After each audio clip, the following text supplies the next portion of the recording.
yet. My name is Elliot. I will be your docent for the next 75 minutes. It's going to go so quick, don't even worry about it. So, first and foremost, this is a Coast Guard inspected vessel. Now, what does that mean? It means, in the event of an emergency, we do have life preservers available for each and every one of y'all, so you can rest assured. We have never needed to pull out those life preservers for any kind of an emergency, and I don't anticipate us needing to this evening. Those of you who are superstitious, however, feel free to knock on wood at this time. Secondly, we ask that you do not stand or kneel on any of the benches at any given time. They are very delicate, as are you all, I am sure. We ask that you keep roller coaster rules in effect. Keep your arms, legs, hands, feet, and dignity inside the boat at all times. Looking at you, Bob. And finally, we ask that you keep your side conversations to a bit of a minimum so as to allow everybody the opportunity to enjoy this wonderful tour of ours. So, I take as my text today a quote by one of our better-known architects here in the city, a man by the name of Frank Lloyd Wright. Now, Frank Lloyd Wright once famously said of Chicago, "I believe that eventually Chicago will be the last great, beautiful city left in the world." Now, ego and civic pride notwithstanding, I think what Frank Lloyd Wright was referring to was our city's history as an architectural innovator, because Chicago has always been a foundation city for American architecture and for global architecture as well. But I also want to focus on this notion of beautiful architecture, because that's what Frank Lloyd Wright talks about, yeah? That Chicago will be the last great, beautiful city left in the world. And so what we're going to see today are a whole array of buildings, beautiful in their own way. We at Shoreline Sightseeing believe that all great architecture at its core is beautiful. And what we're going to see largely encompasses three central types of beauty. There's ornamental beauty, beauty for its own sake, very easy to spot. There is functional beauty, more often to do with how the building is constructed, what function it serves. And there is also technological beauty, which is usually reserved for how the building progresses into the future, how it serves as a beacon for what architecture can be. So keep your eyes peeled. If I don't see anything, if I don't talk about something that you really hope I'm talking about, go ahead and throw a hand up into the air and I'll do my best to answer your question. And keep an eye out for those three things: ornamental, functional, and technological beauty. Now, our search for beauty as a city begins in the late 1600s, when a couple of French explorers, Jacques Marquette and Louis Joliet, stumble across this vast, swampy marshland looking for a passageway to the Mississippi River. They found it at the very end of the Chicago River on the southwest side of the city. Or rather, what they found was a little 3-mile strip of land separating the Chicago River from the Des Plaines River, which empties into the Mississippi. So, Marquette and Joliet figure if we can build a canal linking these bodies of water, we can effectively connect the Gulf of Mexico and the Mississippi with the Chicago River and the Great Lakes, making this into the best trade port that the New World has ever seen. Now, this idea of a canal continued to grow and prosper as Chicago continued to grow and prosper. And in 1848, about 11 years after we had become incorporated as a city, we opened up the Illinois-Michigan Canal, as it was called, and that's when our economic history started to really skyrocket. We grew and expanded and innovated until we hit a brick wall in 1871 with the Great Chicago Fire. Some of you may have heard of it. And then we celebrated 22 years of coming back and re-innovating and redesigning our city with the World's Fair of 1893, known as the Columbian Exposition. And then Michael Jordan was on the Bulls, and that pretty much brings us to today. Welcome, ladies and gentlemen, guys and gals, and gender non-binary pals, to Chicago, the third most populous city in these United States, although Houston is rapidly gaining on us, but let's not talk about that right now. The 20th century, in addition to Michael Jordan, saw a lot of innovation in our architectural worlds. Now, again, in the wake of the World's Fair of 1893, this whole emphasis on creating a more beautiful American city really began to grow and take shape. We're going to see some of those pure ornamental buildings in just a little bit, but first, let's talk about where we are today. I can think of no better building to reference that than the St. Regis, this gorgeous 3-volume tower on your left. We just finished it this past year.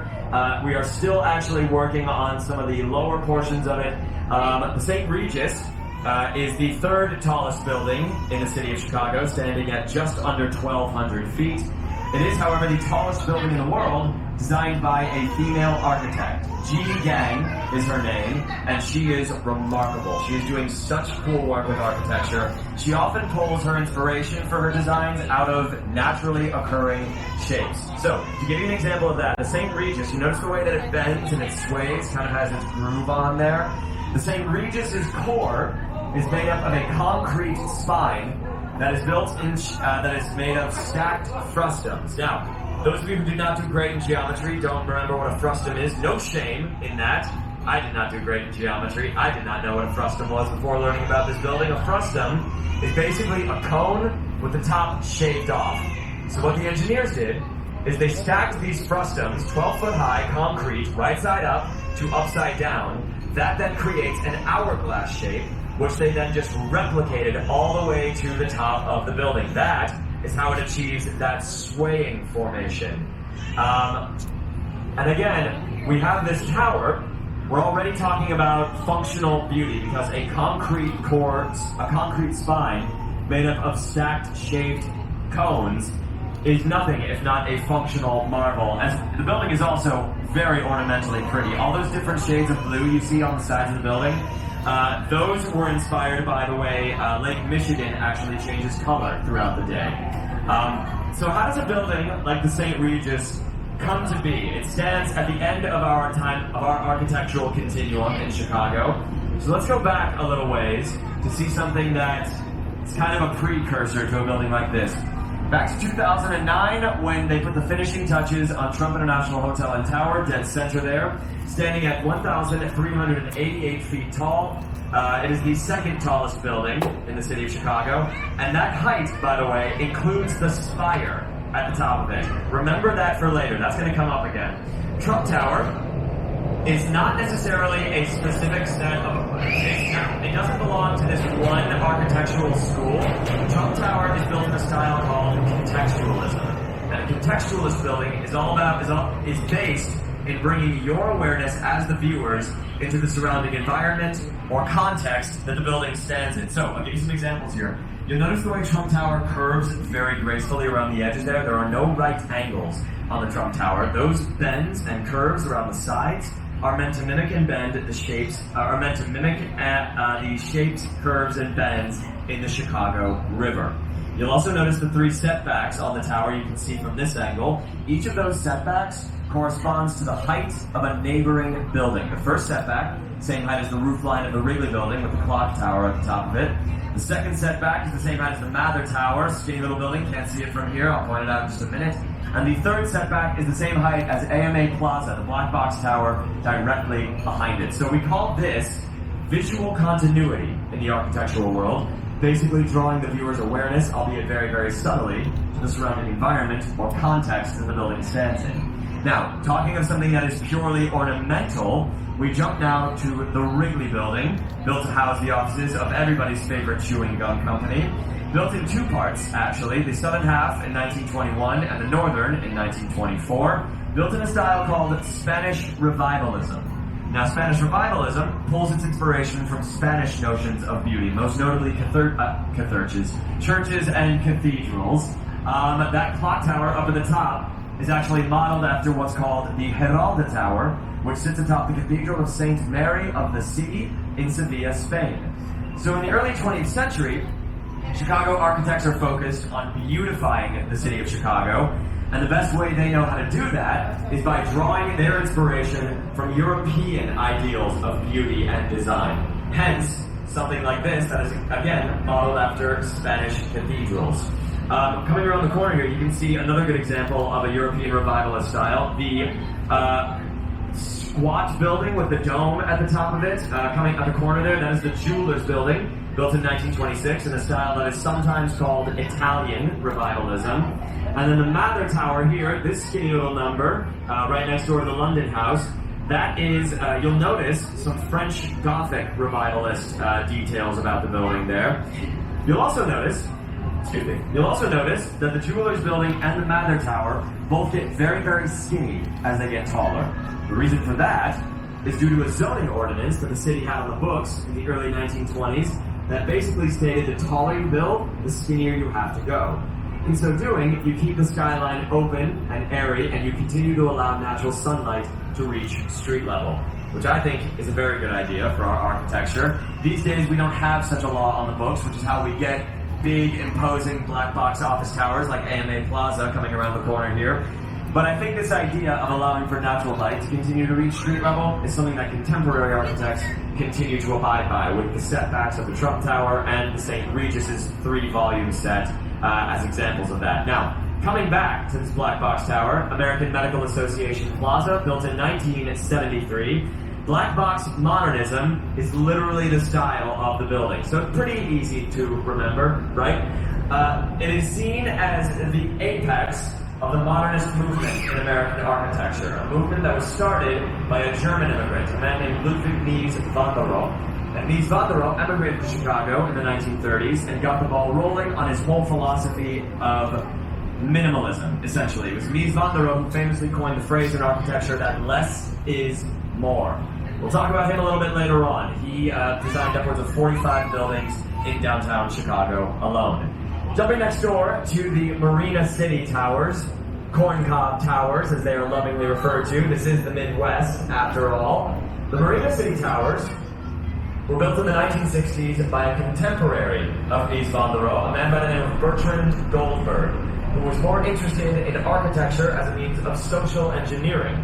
You see, at the time these were built, in the 1960s, Chicago did not have a large population base living in the downtown area, so Bertrand Goldberg wanted to address that by building a pair of fully self-contained residential towers. Everything the citizens of Marina City need is no more than an elevator's ride away. They have restaurants, convenience stores, grocery stores in the buildings, they have a barber shop, they have a bowling alley, they have a swimming pool, they have an ice skating rink, everything they need right at their fingertips, which must have been really clutch to have in lockdown last year.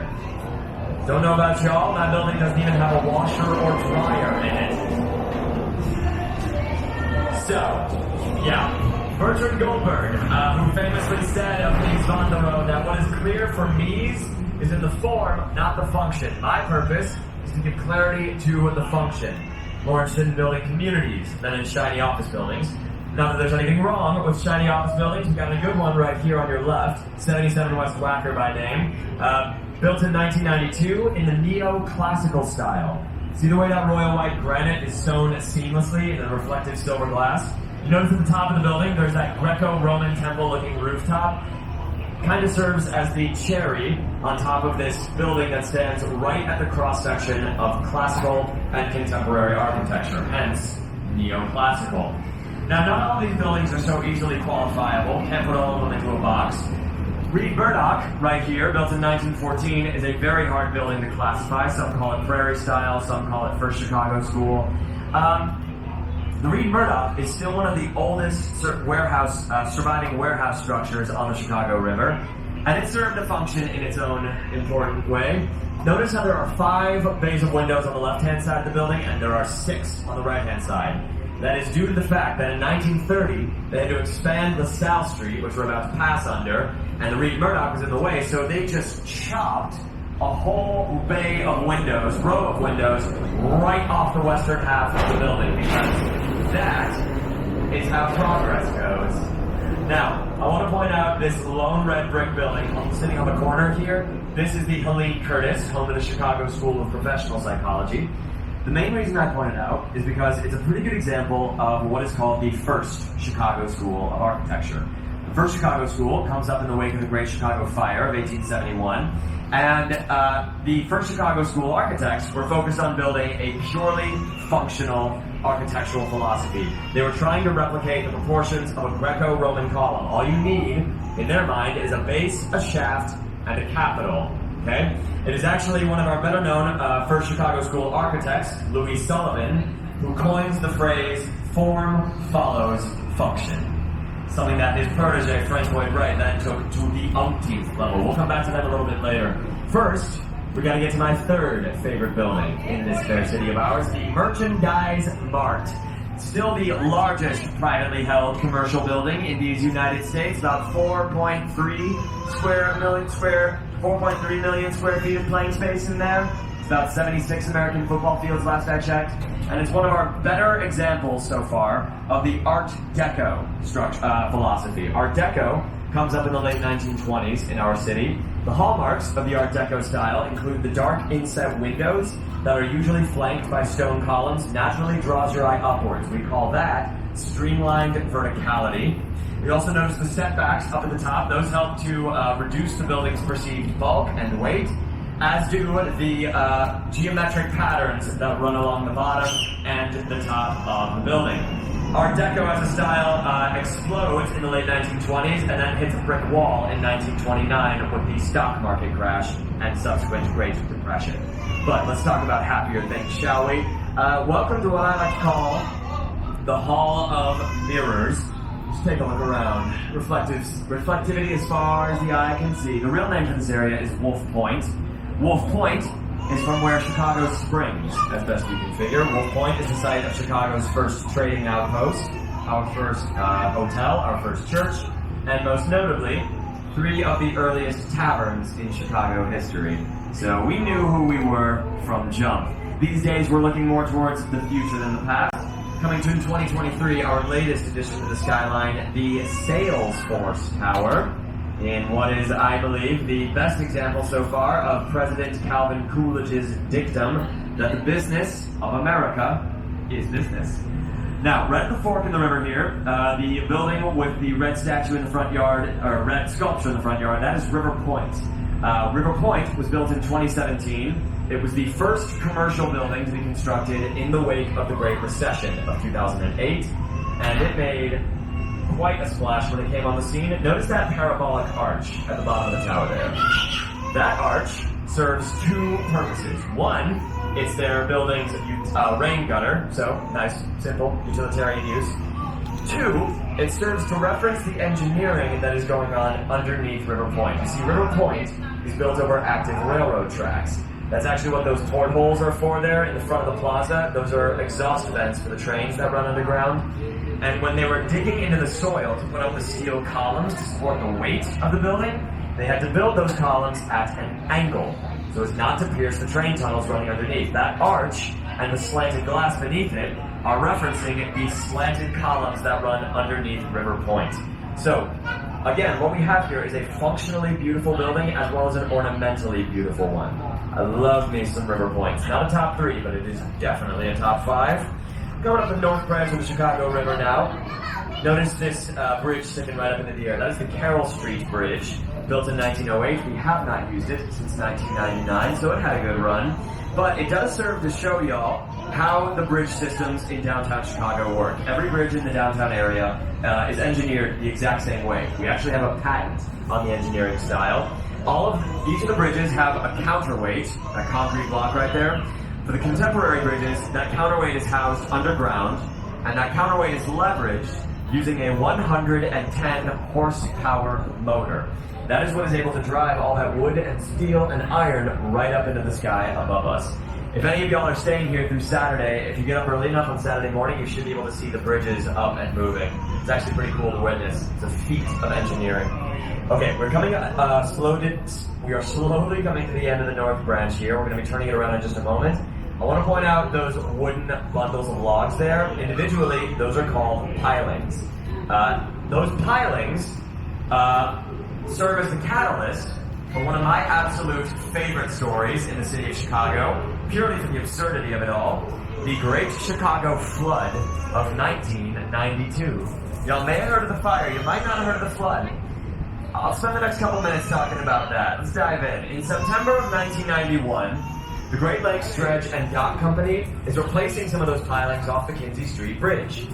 They are not told ahead of time that the area that they are working in sits directly above a series of old utility tunnels that run underneath the river and that connect to dozens of buildings in the downtown area. These tunnels had been built in the early 20th century, they had been abandoned in the 1950s, and the city was not keeping up with them at all. So, in September of 91, when one of those engineers from the Great Lakes Dredge and Dock Company drives one of those pilings too deep into the mud and pierces the top of one of those utility tunnels, creating a small leak, the city does not realize this until about 6 months later. And at that point, it is a little too late to correct the damage. The city actually schedules a team to go down, assess the damage, come back with a quote to fix it. They scheduled that appraisal for April 14th, 1992. On April 13th, 1992, that little crack splits wide open, and suddenly you have millions of gallons of river water flooding into these utility tunnels, which again are connected to dozens of buildings in downtown Chicago. So what happened next? I'll tell y'all after the break. I'm gonna hop off the mic for a quick second here, let y'all digest everything I've kind of just thrown at you. Feel free to use the bathroom, help yourselves to another drink, say hi to Sylvia for me. Let me know if y'all have any questions, alright? Again, my name is Elliot, and once again, welcome aboard.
So, in the early morning hours of April 13th, 1992, which is actually the day before I was born, maybe that's why I like this story so much, I hope that doesn't age some of you too badly, moving on.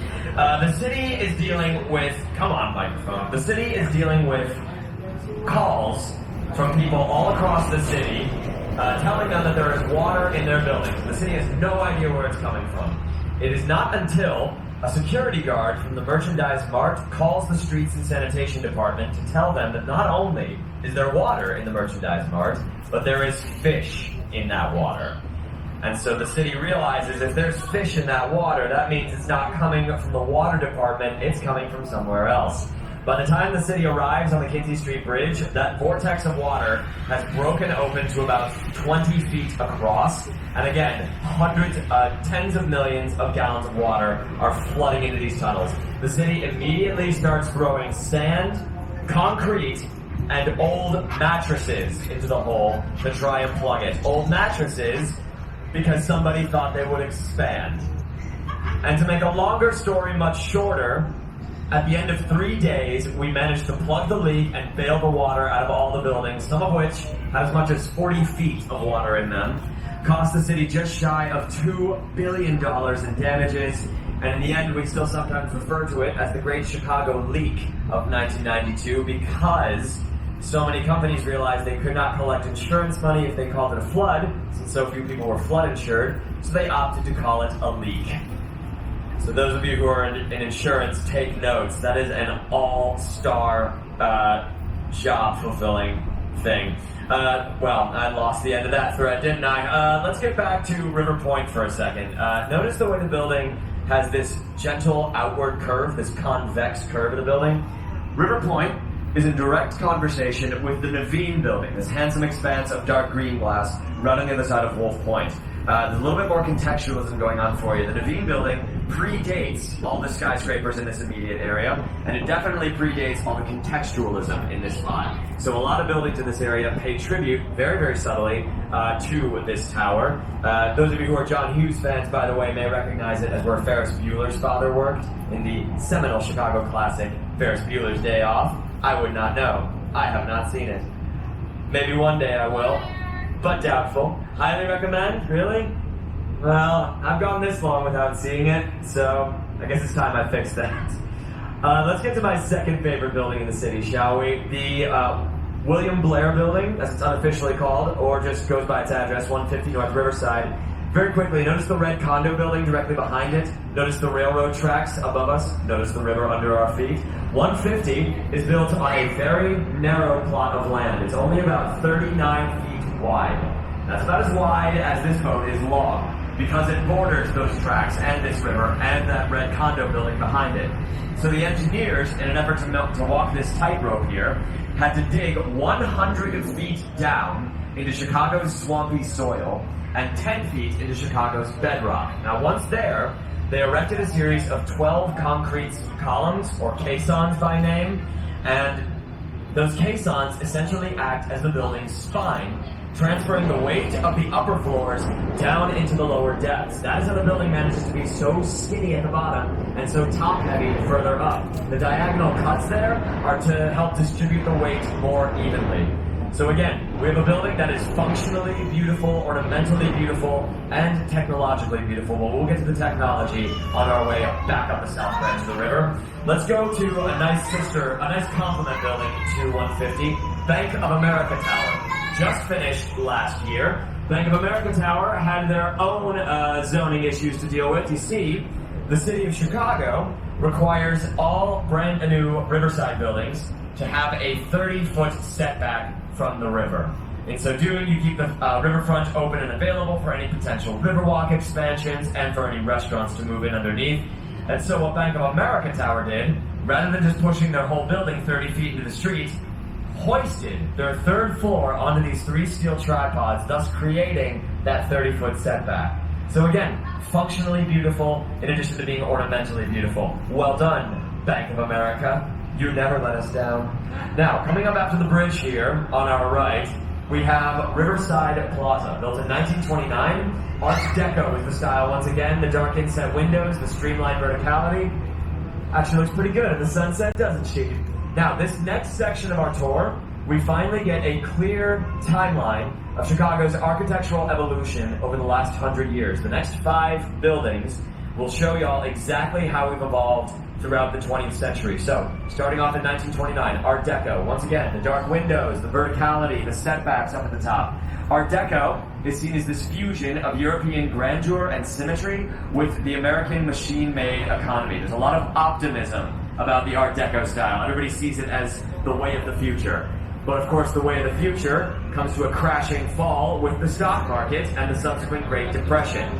As a result of that, Art Deco stopped dead in its tracks, and no new office towers are built in downtown Chicago between 1930 and 1957. But after the Great Depression is over, after World War II ends, we get a brand new style on the block, and its name is Modernism, in all of its functional glory. Gateway Center number 1 and Gateway Center number 2, built in 65 and 67 respectively. I like to call them twins. These are the clearest examples I can show y'all of Mies van der Rohe's black box modernist aesthetic. See, Mies van der Rohe had fled Nazi Germany in 1937, took a job at the Illinois Institute of Technology here in Chicago, and it was here that he got the ball rolling on his whole philosophy of less is more. Mies van der Rohe saw all the old ornamental classical forms of architecture, as leftovers from an oppressive social order.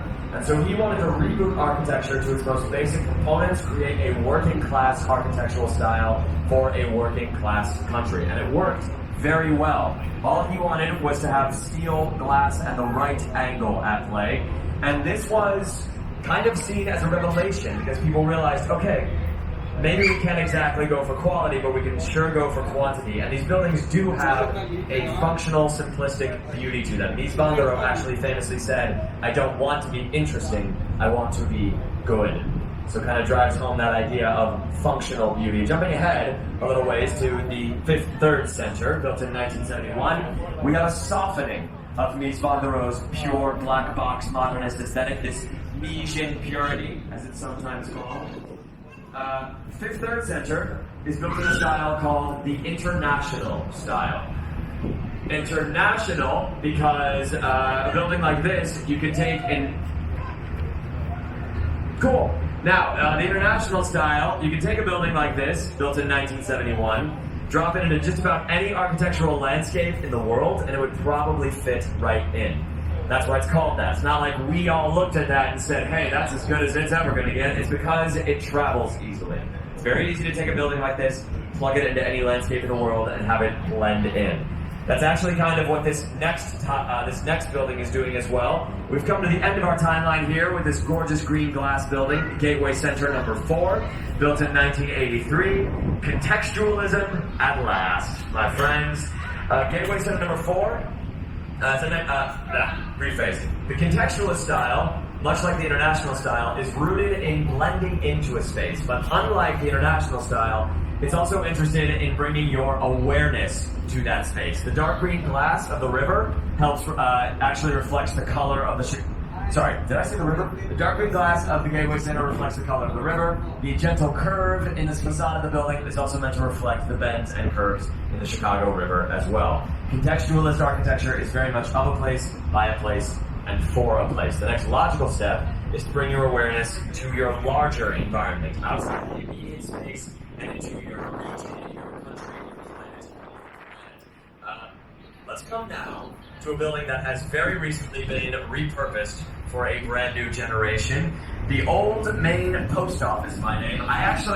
This is one of my earliest memories of Chicago. I remember when my mom, my dad, my sister, and I drove into Chicago from Ann Arbor, Michigan, where I'm from, and I remember driving into the city underneath the passageway through which the I.W. Wells Expressway runs. The I.W. Wells is this busy street right in front of us here. Now, the post office itself was built in 1921, expanded in 1932 to become the world's largest post office, and for good reason. At the time, Chicago was the mail-order catalog capital of America, due largely to the efforts of Sears Roebuck at the time, Montgomery Ward, and Marshall Field, etc., etc. So this building, its gravity, its grandeur rather, was really what became its downfall. Because in the 1990s, the city realized, okay, having a post office this big is not as efficient as we would like it to be. So in 1996, the building was actually just abandoned, and for about 20 years, it sat there gathering dust until 2016, when a couple of developers bought the place out. It is now at the tail end of a $900 million renovation project. They have completely revamped the insides. A couple of blue chip companies moved in a few years ago, including Uber, Walgreens, and the Ferrara Candy Company. My favorite addition to the building, though, we cannot see it from here. I wish we could. They added a rooftop park, 3.5 acres. It's called The Meadow, and it is gorgeous. If any of you are interested in landscaping and urbanism. But what I thought was interesting was the landscape company that designed and built and implemented the Meadow said that amenities such as this are not seen as luxuries. They are seen as necessities. They are expected in a contemporary office, which I thought was interesting because as we come back to work in the wake of the COVID-19 pandemic, I think a lot of architects and urban designers are thinking about how to make our work offices more employee-facing, more employee-friendly. Things like natural light, air filtration systems, green spaces for people to enjoy. These are all things that I think we'll continue to see more of in contemporary office structures. And I mean, if we can repurpose a 100-year-old post office for a new generation of work, what can't we do, right? Now, this area here kind of takes that idea and runs with it as well. This is the River Line. We're in the early phases of mega development here. We got about 8 years left on the bill. At the end of that time, this 14-acre stretch down the Chicago River will have 8 new condo buildings, a 3.5-acre park, and an extra mile of the Chicago Riverwalk. So again, what we're talking about here is not just the repurposing and the reinvestment of areas that haven't gotten a lot of attention in recent history, but we're also talking about building self-contained ecosystems within larger urban environments, so that you don't feel necessarily like you have to go out and do, and you don't have to go far out into the city to do all your errands, or to get some space, or to enjoy a public park. This is something that Bertrand Goldberg actually talked about a lot. Bertrand Goldberg, who again designed the Marina City Towers, Corn Cob Towers we saw earlier, he often talked about creating self-contained ecosystems within large urban spaces so that people didn't feel like they were always living in this big, high-up sprawl. This is actually another one of his projects here, River City by name, built in 1986, a really fantastic use of concrete and glass. The amenities that I can best speak to inside the building include a 50,000 square foot health club for the tenants, an outdoor marina for them to dock their boats, a rooftop lounge for the tenants to catch some rays, and then, most significantly in my opinion, on the first floor there, you see all the stickers in the window? That is a daycare center for the tenants' children, so that they can go off and get swole in their fitness center. But we are now coming to the end of the south branch of the river here. We're going to be turning it around in a few minutes. This is the place where I like to discuss one of our absolute favorite stories in this city of ours, the Great Chicago Fire of 1871. Now, I'll set the stage for you. In the 1800s, Chicago is the fastest growing city on the planet. Okay? There's even evidence to suggest that Chicago was the fastest growing city in all of recorded human civilization. Now that is due largely to the fact that as a city, we were a major economic hub. We had our hands in just about every major economic industry you could think of at the time: meat packing, grain growing, transportation, lumber, steel forging. We were a huge railroad hub. We were seen as this gateway city between the industrialized East and the agricultural West. We had also opened up the Illinois-Michigan Canal in 1848, linking the Mississippi with the Great Lakes, so we were a big port town. And with all this economic opportunity, there are all these people pouring in to earn their fortunes. And so with all these people moving in, the city designers realized, okay, we're going to have to start building quickly to hold all these people. So they started building everything in the city out of the most readily available and the most cost-effective resource, which was, of course, wood. If you actually, and when I say that, I don't just mean the buildings, mind you, I mean the streets and the sidewalks. Every square inch of the city built out of wood. So, the night that the fire breaks out, October 8th, 1871, we are also coming to the tail end of a 4-month drought. That was not helpful. And then finally, the cherry on top of the disaster Sunday. The fire broke out in a barn belonging to Mrs. Catherine O'Leary. We're actually only a few blocks east of where the barn once stood. And the fire brigade was dispatched to put out the flames, but they were initially sent to the wrong location. So that by the time they actually arrived on the scene, the fire had burned out of their control. We had a lot of high winds coming out of the southwest that evening. That pushed the fire deep into the heart of Chicago's downtown area. And it didn't take long for a good portion of the downtown area to go up in smoke. It did take about 2 days for the fire to burn itself out, though. At the end of that time, we were left with a patch of land about 3.5 miles long and 1 mile wide that was just decimated. Over 17,000 buildings destroyed, and a third of Chicago's population left homeless. It is still, to this day, the largest urban fire disaster in American history. So, this is what you might call a speed bump in our development as a city. To make a longer story much shorter, we bounced back very, very quickly. Our economic sectors were largely untouched, so we were able to build back and rely on our economy for that. And we decided, among many other things, that we would turn that burnt-out area of the city into a pure commercial district. Before the fire, it had been kind of this hodgepodge of livestock pens, taverns, offices, houses. And in the wake of the fire, we decided, okay, we're going to rebuild and we're only going to have commercial towers. And this is what attracted so many people to the city of Chicago, architects and engineers most notably, because they realized if we're rebuilding the commercial district, there is money to be made. The most notable innovation between the fire of 1871 and the World's Fair of 1893 is the world's first steel frame skyscraper, by name the Home Insurance Building, built in 1884. Now, unfortunately, that does not exist today, but it did pave the way for what lies in front of us, so let's get to that, shall we? On our right, with the aluminum statue at the top, the lights are just now coming on it, the Chicago Board of Trade. Built in 1930, Art Deco is the style once again. I expect you all to be experts on that by the end of this tour today. The dark inset windows, the streamlined verticality, the setbacks as well. The statue at the top is actually a replica of the Roman goddess Ceres. She is the goddess of agriculture in the Roman pantheon, and a nod to the Board of Trade's early days as a commodities exchange. Jumping ahead to 311 South Wacker, the Crown building, you can just see that crown starting to light up. It's going to get nice and bright as evening falls. The pink granite that clads the outside is actually imported from Texas, where my Texans at. Hey y'all, welcome. Now, the crown at the top, these days, is lit using a combination of LED and energy-efficient bulbs. But back in the 90s, when the building was constructed, we lit the crown using over 1,800 fluorescent light bulbs. So that baby was bright. It was so bright, it was actually disrupting the migration patterns of birds. So we decided that's not a good idea, so a couple times a year we actually dim the lights in the crown so as not to disrupt the flow of nature. Alright, now, big reveal here. Let's get to the granddaddy of them all, shall we? The Sears Willis Tower, the apex of black box modernism. Just look at those setbacks. The Sears Willis Tower, built in 1974 to become the world's tallest skyscraper, held that distinction for just shy of 25 years before being outstripped many, many times over. Nowadays, it is just inside the top 20 of super tall global structures.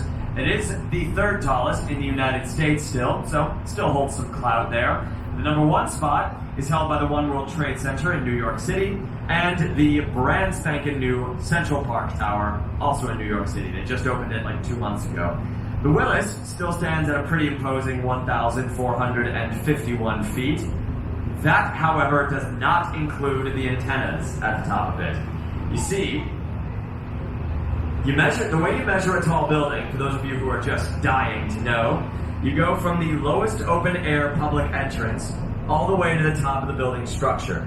And you see those antennas were not initially part of the building as it was being constructed, so they do not count towards its height. Whereas, something like the One World Trade Center in New York and the Trump Tower here in Chicago have what's called spires. And spires are structurally integral to those buildings, so they do contribute towards its height. If you take away the spires and the antennas, the Willis is still the tallest building in America. But I think Chicago kind of needs to let that one go. We have a long and well-documented history of having an inferiority complex in this city, so it is probably best to just let it die.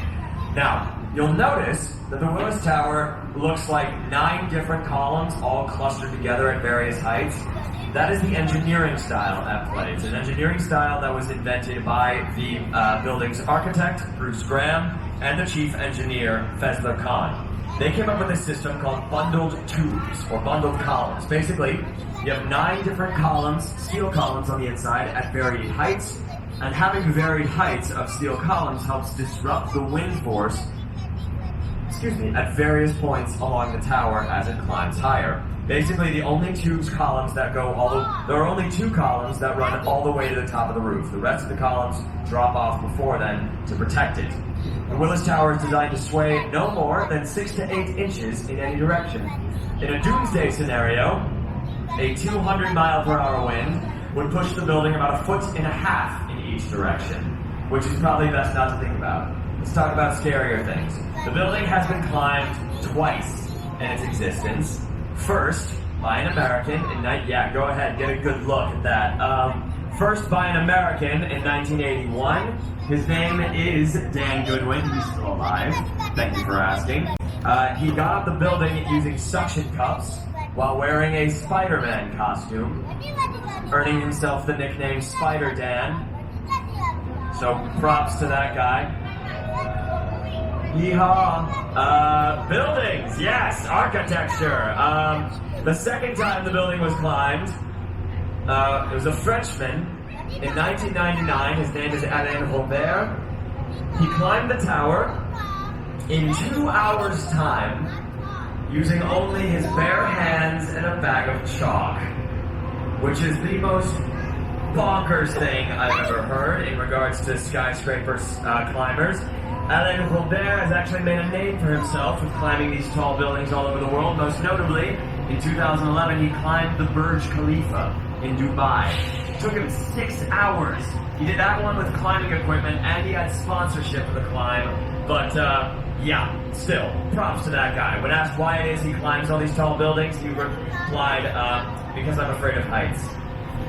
So props to him. Do you have a question on this? Oh no, you're just waving. Okay, cool. So, Let's see. Now, this stretch that we've seen down here is mostly to do with functional beauty, right? We've seen the Gateway Centers, the Willis Tower is nothing if not the apex of functional beauty. And again, when I say that, I don't mean that it's not classically beautiful. I mean it's not ornamented, right? There's no use of stone. There's no garnishes to it, like the Civic Opera building here on our right. This is one of our few ornament-only buildings on this stretch of the tour. The Civic Opera building was constructed in 1929. The financier, Samuel Insull, had the brilliant idea to create a self-supported opera company within the building. The idea being the opera theater would operate center stage, you're welcome, and then in the wings, in the towers on either side, you would lease the office space out to businesses, companies, who would then pay the rent on the building, allowing the opera theater to just operate, not having to pay any rent. It's a very good idea. It's very bad timing. They finished the building 2 weeks before the stock market crash of 1929. So that was that on that, as they say these days. The building is owned outright by the Chicago Lyric Opera Company. So happy ending for the performing arts, all in all, which makes me very happy. Now, coming to the Boeing Tower here on our left, this was built in 1990. Boeing actually moved in 2001 and kicked out the former tenant, the Morton Salt Company, everybody's favorite table garnish. And if you look up to the top of the building there, you'll notice the 6 circles cut into the steel grating. It is said that the architect added those in reference to the building's former tenant, the Morton Salt Company, to make the building look like a salt shaker. Yeah, y'all. Architecture can be fun. Who knew, right? Let's come back to 150 North Riverside for a quick second. 150, I mentioned earlier that there is technological beauty to this tower as well, and we are going to get into that right now. 150 has their own ingenious method with dealing with the wind force in Chicago. They use a system called inertial slosh dampeners, okay? Inertial slosh dampeners. Basically, inside the top floor of the building, there are a series of 12 concrete tanks. And these tanks are filled with about 160,000 gallons of water. And that water is perfectly attuned to the building's natural harmonic frequency so that when wind strikes the side of the tower, the water is engineered to slosh back against that wind and return the building to equilibrium more quickly. The water basically acts as a giant shock absorber, which is awesome to me. Again, this is a building that stands at this perfect juncture of function, ornament, and technology. That's why I love 150 so darn much. Now, we are coming back into Wolf Point here. I want to point out the Naveen building once again. This building is actually consistently ranked one of Chicagoans' favorite skyscrapers. I think mostly because it is so rooted in this contextualist philosophy. Now, when it was designed in 1983, the architect who designed it, William Peterson, called it a collage of contextual references. So let's dive right into that, shall we? First and foremost, you have the convex curve of the building, mimicking the curve in the Chicago River. You have you'll notice that the glass alternates color by row, green, blue, green, blue, green, blue, green for the color of the river, blue for the color of the sky.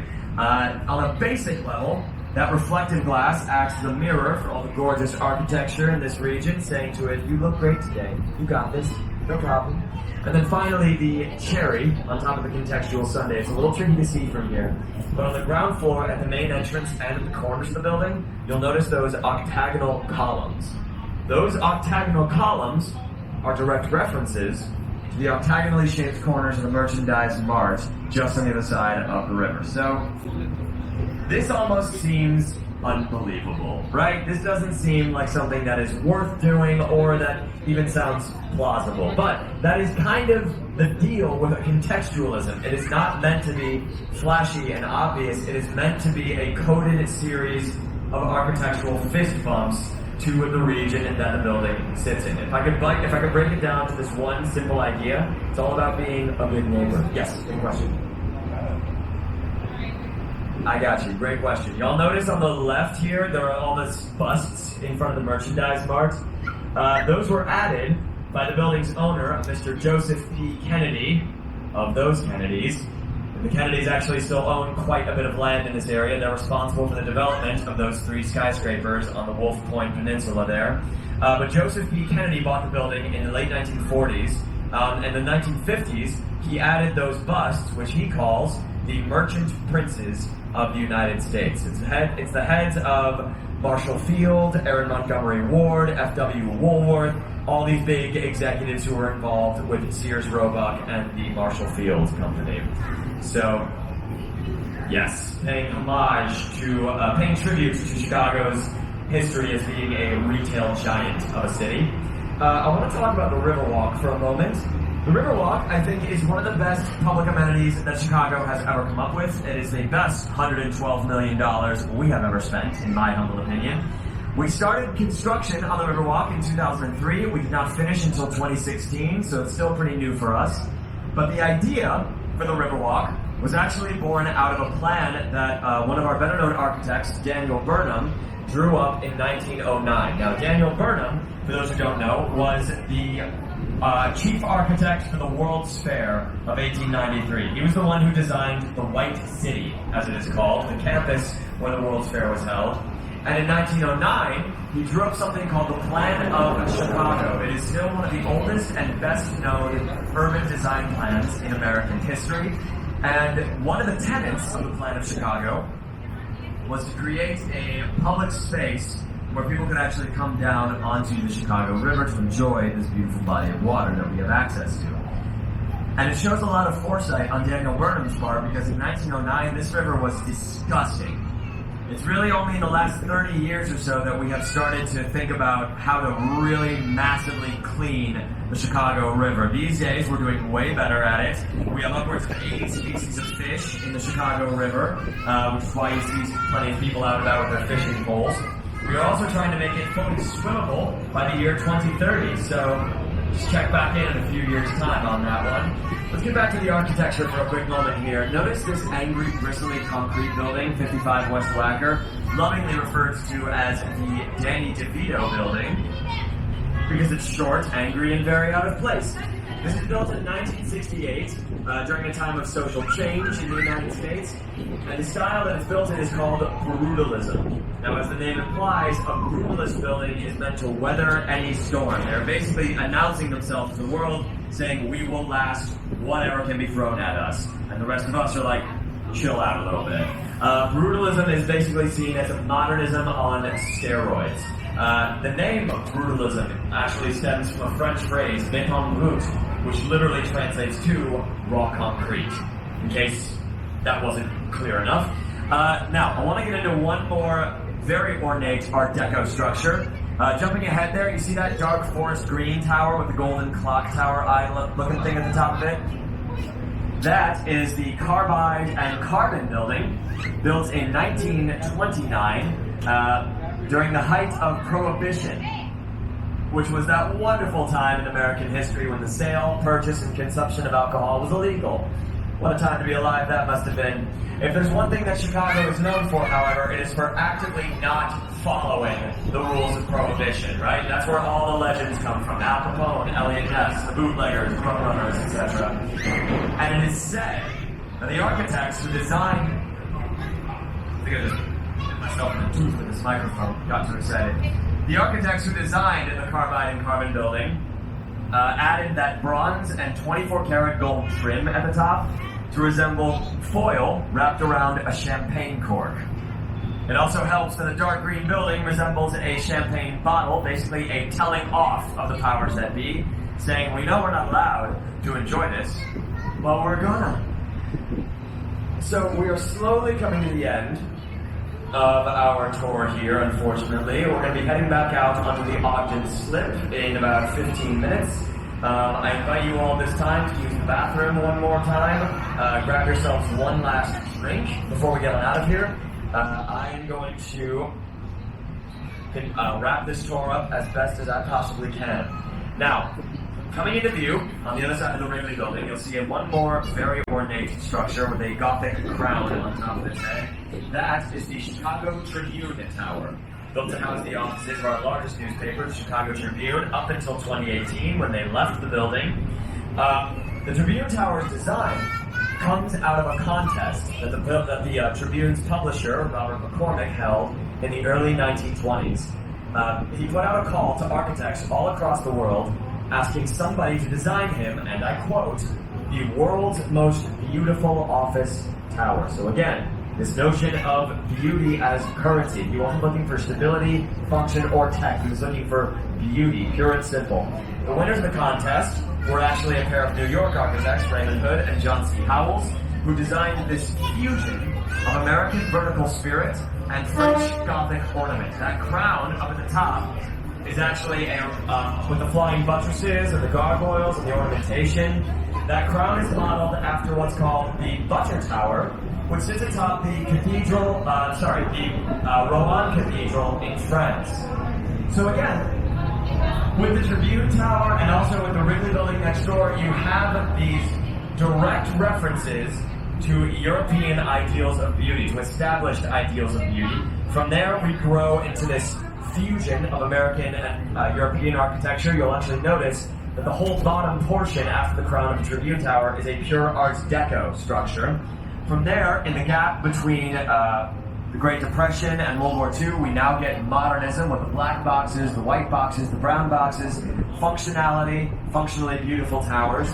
And slowly but surely we get contextualism, which is less about being the only building with a shtick, and more about bringing your awareness to the entire area that the building sits in. So something like the NBC Tower up here, the sister building to 30 Rockefeller Plaza. This is built in a style called Eco Deco, which, as the name implies, is just basically picking up where Art Deco leaves off. You'll notice the dark windows again, the streamlined verticality, the setbacks as well. But what you also may notice is the L shapes on that middle setback there. Those L shapes are the NBC Tower's version of flying buttresses. So what they are doing there is referencing the crown on top of the Tribune Tower, its down-the-block neighbor, with its own flying buttresses. Again, this is what contextualism is rooted in, is bringing your awareness to this immediate area. The next logical step is bringing your awareness to your larger environment. Coming up on the right, between the white box and the brown box with the yellow stripe down the middle, you'll notice a building with all the ridged balconies. That is the Aqua Tower, built in 2010. By, again, my favorite architect, Jeannie Gang. And the Aqua Tower, she often works in a style called geological contextualism. So, as the name suggests, her focus is in bringing your awareness to natural wonders, to naturally occurring shapes. She's a local girl, actually, grew up 70 miles west of Chicago in the city of Belvedere, Illinois. Went to U of I for undergrad before getting her master's in architecture from Harvard. And she often brings your awareness to the larger environment that we stand in. So the ridged balconies on the Aqua Tower, you can see it again here coming up. Those balconies are said to be referencing eroded limestone outcroppings, which are native to the Great Lakes region. Again, drawing your awareness to your larger region. The St. Regis, back to my favorite tower in the city. I actually like to call it the Sapphire Tower, colloquially. Nobody else calls it that, but I'm trying to get something started here, if you want to help. The Sapphire thing, frustums, which again make up the core of the building's engineering, frustums often naturally occur in sapphire formations. And that's what Jeannie Gang took as her inspiration when she designed the St. Regis Chicago. I love bookending our tour with this because it really does sit at this perfect juncture of technology, function, and ornament. It is ornamentally gorgeous, it is functionally beautiful, and just kind of push the idea further in technology. You look up to the top of the building there, it looks like there's a couple of floors missing on that third tower. That is what is called a blow-through floor, and that is how the third tower contends with the wind force. The idea being the blow-through floor is empty, apart from the elevator shaft, and so the wind moves through the floor unimpeded, reducing the amount of force on the rest of the building. It is brilliant, simple, functional, elegant, and is a perfect microcosm of exactly what this building is doing in terms of tech, function, and beauty. I could talk about this building all night, but I'm sure you're probably a little sick of it. If you're not, hang out afterwards and we'll talk shop. But I'm going to go ahead and draw your attention now to the lone black tower just coming into view there. Sits just on the side of Lakeshore Drive. That is Lake Point Tower, built in 1969. It is still the only remaining, and will forever be, my guess is, the only tower, private building, built to the east side of Lakeshore Drive along Lake Michigan. That is due to the fact that in the early 20th century, the city passed a law which basically stated that the lakefront of Chicago would forever remain open, free, and clear. However, in the 1960s, a couple of developers found a loophole in that law, and they quickly jumped in and got this baby put up before anybody could say no. I don't mind it, to be quite honest with you. I think it's a nice little exclamation mark on our fair city. It was also designed by a couple of Mies van der Rohe students, George Schipperow and Heinrich Müller. The design itself, this tri-lobe design, we call it curvilinear modernism, basically reshaping steel and glass into shapes that it does not normally come in. This design actually was first drawn up by Mies van der Rohe in the 1930s, but he never lived to see this thing actually come to fruition, so a couple of his students helped finish the job for him. A couple of famous Chicagoans who have lived in the building include Scottie Pippen of the Chicago Bulls, Ryan Sandberg and Sammy Sosa of the Chicago Cubs, and Kurt Russell and Goldie Hawn of Hollywood. Some people say this is where Oprah lived. It's not where Oprah lived. Oprah lived on top of Water Tower Place on Michigan Avenue above a Ritz-Carlton hotel, because that is how Oprah do. Now, I want to point out that gorgeous Ferris wheel there, right on top of Navy Pier, the Centennial Wheel, it's called, revamped in 2016, celebrating 100 years of Navy Pier history. The Centennial Wheel was reshaped to be closer to the dimensions of the original Ferris wheel, which was unveiled at the World's Fair of 1893. Those of you who didn't know that, that's where the original Ferris wheel comes from. George Ferris Jr., guess what he did, was trying to build something that would actually make people stop talking about the Eiffel Tower in Paris. The Eiffel Tower had been unveiled at a Paris exposition a few years prior, and George was sick of hearing about it. And so he designed a large spinning wheel, 264 feet high. For reference, that one is 200 feet high. And they used full-sized train compartments to house the passengers on the original Ferris wheel. At max capacity, it could hold over 2,000 people. Yeah, they also had fully stocked bars in each one of those compartments because they realized if we're putting people that high up into the air, we're probably going to need to take the edge off of it. It was remarkably unpopular for the first few weeks of the World's Fair. Everybody took one look at that spinning wheel and said, no thanks, I choose life. Eventually, though, everybody came around, and then it became the most popular attraction at the World's Fair. Some other big novelties that actually got their debut at the World's Fair include Cracker Jack, Cream of Wheat. That is where the precursor to the zipper was first shown off.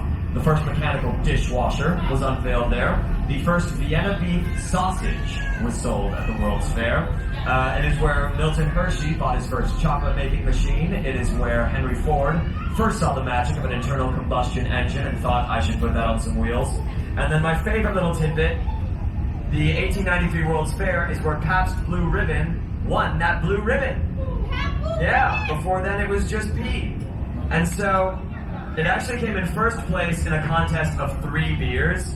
So, yeah, PBR, keeping the bar low since 1893. I'm gonna hop off the mic just for a moment here, get some water, and let y'all enjoy this very, very pretty view of our city. Please get some pictures while you can.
central attraction for the World's Fair of 1893 was by far and away the architecture. Now, there had only been 2 World's Fairs held on American soil prior to the Chicago World's Fair. The first one was held in New York in 1853, and it was a financial disaster. There had been another one held in Philadelphia in 1876, and that one had also been terrible. So when Chicago won the bid to host the World's Fair in 1893, nobody really knew what to expect. Most people thought, Chicago, that prairie town, that hog butcher town, they can't even keep their city from burning down. How are they going to create this wild American World's Fair? Luckily, we had Daniel Burnham. Daniel Burnham was a prominent architect working at the time, and he became the chief designer for the World's Fair campus.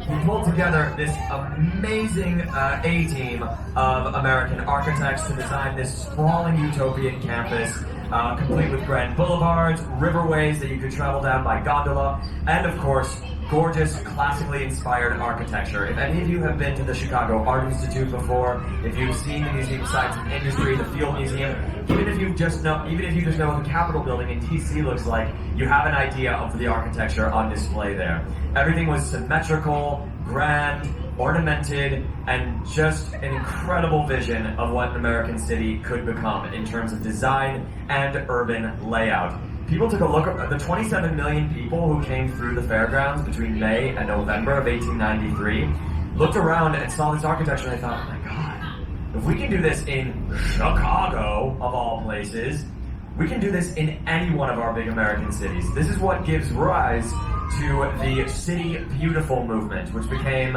this whole philosophy towards making our cities not just economically viable, but beautiful as well. And it's from there that we have gotten to see the growth and expansion and evolution of Chicago architecture. Every building we've seen today is either a direct response to or a rejection of what has come before. And I hope that at the very least what I've given you is a slightly more critical eye for what constitutes as beauty in these gorgeous towers of ours. Whether it's here, whether it's at your home, or whether it's any place that you end up going to visit, there is beauty at the core of all great architecture, as we like to believe at Shoreline Sightseeing. So I hope at the very least I've given you a slightly more keen appreciation for that.